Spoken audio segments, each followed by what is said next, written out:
I'm Ulysses S. Grant. And this is...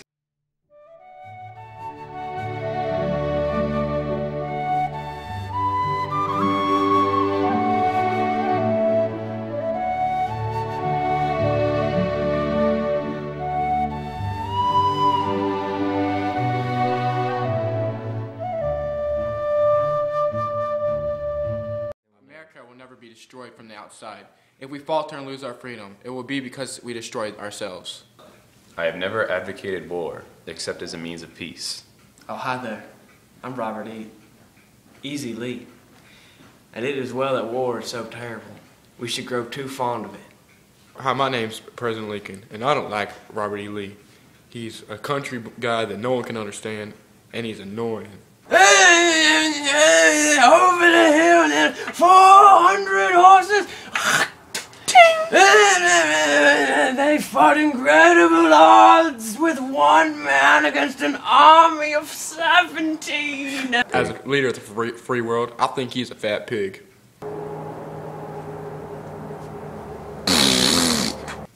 I am Robert E. Lee, E for easy. I am General of the Army of Northern Virginia, and I hate Ulysses S. Grant, the stupid Yankee that he is. I do not like how he wears that stupid hat around everywhere.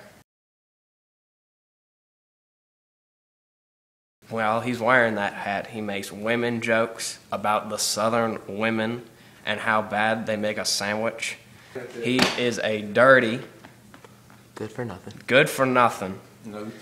Nose picking.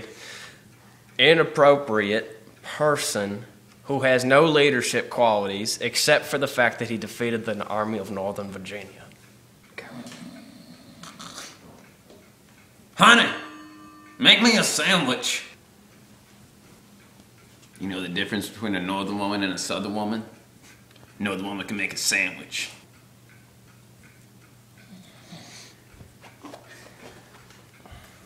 Hi, I'm Ulysses S. Grant, leader of the Union Army. And if there's one person in this world I can't stand, it's that ABROham Lincoln. He thinks he run this ish. And he always is honest. A little white lie doesn't hurt much. Honey, does this dress make me look fat? Honey, we go through this every time. Yes, you look fat in every single one of your dresses. I wish you'd stop asking me. I can't believe you! Hi, I'm John Copeland, and the director of this quality film you are watching. Despite our jokes and feeble attempts at humor, this is a serious matter. The political effects of the war were very severe. Lincoln's view that the United States was one indivisible nation had prevailed. Lincoln believed that secession was illegal. Confederate governments in the southern states were illegitimate, and the states had never really left the Union. Lincoln also believed that to reunify the Union, the federal government should not punish the South, but act without malice towards none, with charity for everybody. The assassination of Lincoln just a few days after Lee's surrender at Appomattox helped radical Republicans to influence the process of Reconstruction. Radical Republicans also believed in aggressively guaranteeing voting and other civil rights to African Americans. The 3 Civil War amendments to the Constitution were added. 1, the 13th Amendment, slavery was abolished permanently. The 14th Amendment, states were prohibited from denying equal rights under the law to any American. And the 15th Amendment, voting rights were guaranteed regardless of race, color, or previous condition of servitude. Despite our comical appearance, we are real people, just like you. History is an important part of everyday life.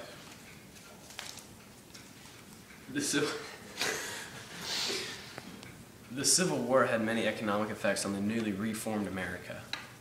The southern state was left embittered and devastated by the war. Farms, railroads, and factories had been destroyed throughout the South. Confederate money was worthless. Many towns and cities such as Richmond and Atlanta lay in ruin, and the source of labor was greatly changed due to the loss of life during the war and the end of slavery. The South would remain an agricultural-based economy and the poorest section of the nation for many decades afterward.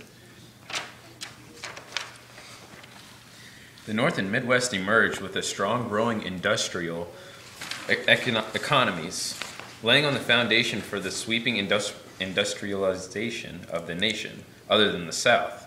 In the next half-century, the emergence of the United States as a global economic power by the beginning of the 20th century.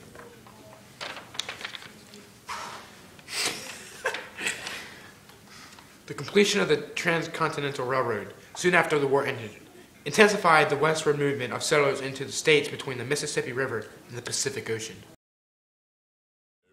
I see my dream. Every day I see my dream. Every day I see my dream. Every day I see my dream. Every day I see my dream. Every day I see my dream. Every day I see my dream. But my body tell me. I'm Ulysses S. Grant. And this is...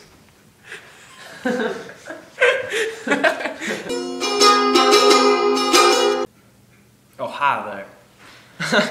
Whitaker. I have never advocated war, except as a means of peace. You two, go away. And if there's one person in this world I can't stand, it's that ABROham Lincoln. He thinks he run this ish, but I do. It's true. My mustache fell off. Put it back on. Wait.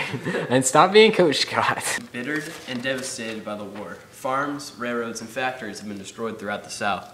Confederate money...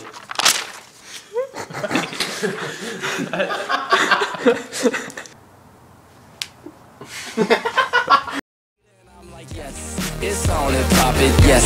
The party's rockin', yes. The cuties shockin', yes. And there ain't no stoppin', yes. It's on and poppin', yes. The party's rockin', yes. The cuties shockin', yes. I'm John Cohen, and today on Bro Talk, we have Whitaker Reed, who, in an upcoming film titled ABROham Lincoln and the Reemergence of Community After the Civil War, plays the president himself. Whitaker, how do you feel in your role as the president in this film? I feel like I fit the role pretty well because I'm a bro. ABROham Lincoln's a bro. I think it's match made in heaven. A match made in heaven, he says. Well put, Whitaker. Whitaker, I have another question for you. If you had been cast as someone who is less of a bro, such as ABROham Lincoln's wife, or Ulysses S. Grant, how would you have felt? I would have told the people who tried to cast me, you know, there's one thing I want to say. Because he's not a bro. Very interesting, Whitaker. How do you think the movie will do with the awards? What awards do you think it could be nominated for, potentially? I definitely think it'll win a Grammy. A CMT award. A CMA award, excuse me. Definitely a Tony. Kids' Choice. And definitely a Kids' Choice award because I'm a favorite with the kids because I know how they feel and I just feel like we definitely will do good. Okay, that sounds interesting, intriguing. Dear sir, what do you address in the movie? What is the movie about, so to speak? Like, what goes on in this movie, this live-action film that we are about to? It's about kids. No, it's about stuff after the Civil War, like how the economy is affected after the war, and everyone's affected after the war, like a bro. He said bro a lot. I'm John Copeland. That's Whitaker Reed. And this movie, ABROham Lincoln and the Reemergence of Community After the Civil War, is due out next month. Hi, I'm John Copeland, and on this edition of Bro Talk, I'm here with AJ Stringfellow, who is a cast and crew member of ABROham Lincoln and the Reemergence of Community After the Civil War, a movie that's due out next month. Mr. Stringfellow, you have been cast as Ulysses S. Grant. How do you feel about this? Well, to be honest, I was kind of bummed about my character. I didn't have bro in my name. The title is ABROham Lincoln. I was expecting a bro in my name. I know it's very hard to put bro in a title such as Ulysses S. Grant, but I think they should have made something work. Duly noted. Well, as you know, Mr. Stringfellow, Ulysses S. Grant's middle name was Banff. So, that kind of compensates for your pain, I think. Moving on. Next question. How do you think this movie personifies Ulysses S. Grant as a person? I think he was one of the great generals of the Civil War, and I think he mostly won it for the North. And I think Abraham Lincoln couldn't have done it without Ulysses S. Grant. Duly noted. Thank you. So, Mr. Grant, or Mr. Stringfellow, which your real name is, how do you think that the movie will succeed in theaters? Do you think it's good enough to go on with one of the greats like Forrest Gump or Titanic or movies like that? Do you think it captures the audience emotions in the way that those movies have in the past? I think it's definitely in that category. We really put our heart and souls in this film, and I think it will show on the set. Well, there you go. One last question before you go. Mr. Stringfellow, what is your favorite color? I would have to say blue.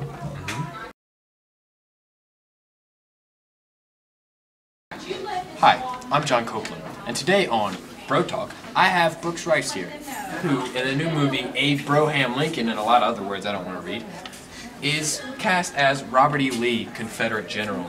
Mr. Rice, it's good to have you here today. Thank you, Mr. Copeland. And Mr. Rice, we're going to get right to the interview. Your first question is, how do you think that the casting of Robert E. Lee suits your character? How do you feel about that?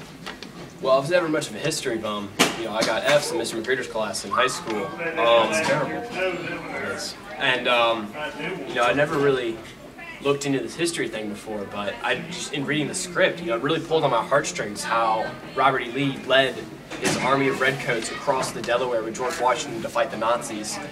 It was beautiful. It brought me to tears. Mr. Rice, that is admirable.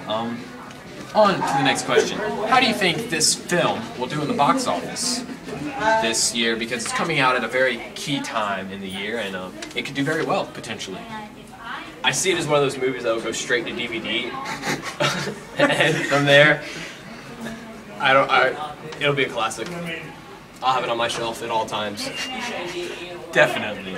Mr. Rice, how do you feel about your role? Obviously, you lose the war in the movie, and you have to help rebuild the country even though you seceded from it. How do you feel about that? I don't agree with that because that was a country that I left to build up one of my own creations with Jefferson Davis. And I have all this Confederate money Robert E. Lee had all this Confederate money that he could do nothing with. I mean, he made wallpaper and toilet paper out of it. Mr. Rice, in this movie that's coming out, I'm pretty excited about it.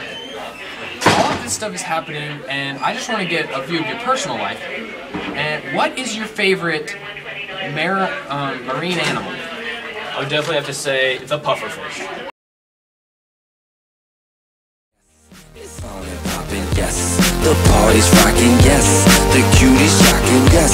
And there ain't no stopping.